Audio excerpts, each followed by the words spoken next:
दोस्तों, जैसा कि आप लोग जानते होंगे कि एवरी संडे को हम लोग छत्तीसगढ़ के महान व्यक्तित्व के बारे में चर्चा कर रहे हैं और उसी कड़ी में आज छत्तीसगढ़ के प्रथम शहीद वीर नारायण सिंह के बारे में बात करेंगे। जैसा कि 1857 का वर्ष भारतीय दृष्टिकोण से काफ़ी महत्वपूर्ण रहा है, क्योंकि इस वर्ष हजारों लाखों स्वाधीनता प्रेमी भारतीयों ने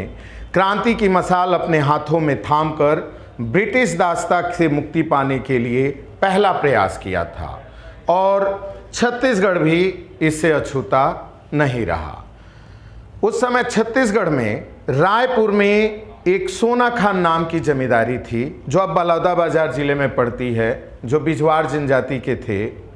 ने 1857 से बहुत पहले से ही अंग्रेजों के खिलाफ परचम लहरा दिया था।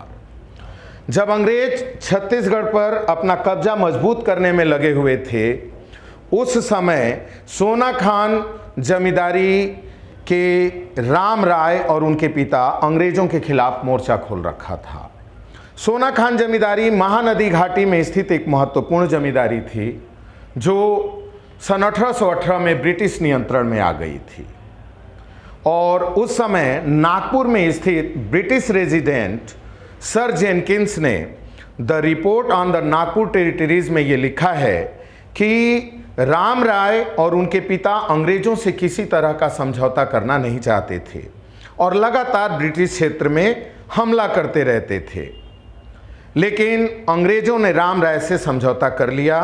और शांति बनाए रखने के लिए उन्हें खालसा ताल्लुक देना पड़ा था। लेकिन आगे चलकर वीर नारायण सिंह ने कमान संभाल ली और अंग्रेजों के खिलाफ मोर्चा को संभाले रखा। लेकिन उसी बीच छत्तीसगढ़ में भारी सूखा पड़ा और सोना खान जमींदारी के लोग दाने दाने के लिए मोहताज हो गए। ऐसे में वीर नारायण सिंह को पता चलता है कि एक माखन नाम का व्यापारी बहुत सारे अनाज का भंडारण गोडाउन में करके रखा है और वीर नारायण सिंह उस भंडार का ताला तोड़ देते हैं और जितनी ज़रूरत है उतनी अनाज उससे निकालकर अपने जनता में बांट देते हैं। और चूंकि वीर नारायण सिंह एक कर्तव्यनिष्ठ और ईमानदार व्यक्ति थे, इस घटना की सूचना उस समय के तत्कालीन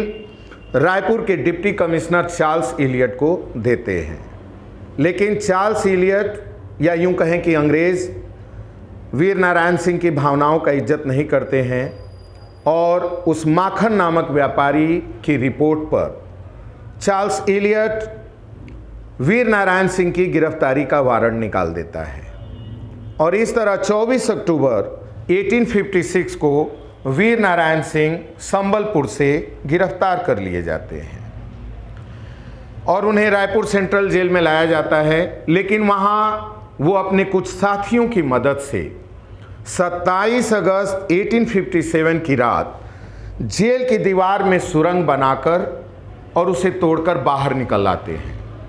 और सोना खान पहुंचते हैं और वहां लगभग 500 बंदूकधारियों की एक फौज बनाकर सोना खान की मोर्चाबंदी कर लेते हैं। उस समय के तत्कालीन डिप्टी कमिश्नर इलियट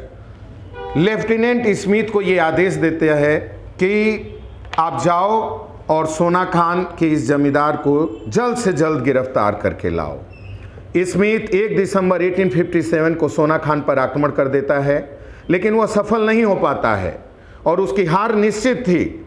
लेकिन उसी समय, जैसा कि हमेशा से भारत का दुर्भाग्य रहा, ऐसे समय पर अपनों ने ही धोखा दिया है, उसी समय 2 दिसंबर को कटंगी के जमींदार की स्मिथ को सहायता मिल जाती है और वीर नारायण सिंह को मजबूर होकर आत्मसमर्पण करना पड़ता है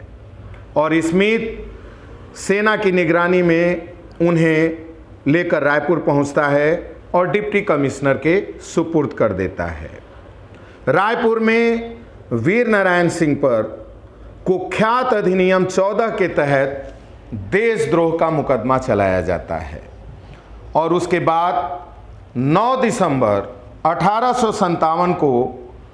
एक पत्र द्वारा डिप्टी कमिश्नर चार्ल्स इलियट उसको रायपुर के तीसरी सेना के कमांडर को सूचित करता है कि वीर नारायण सिंह,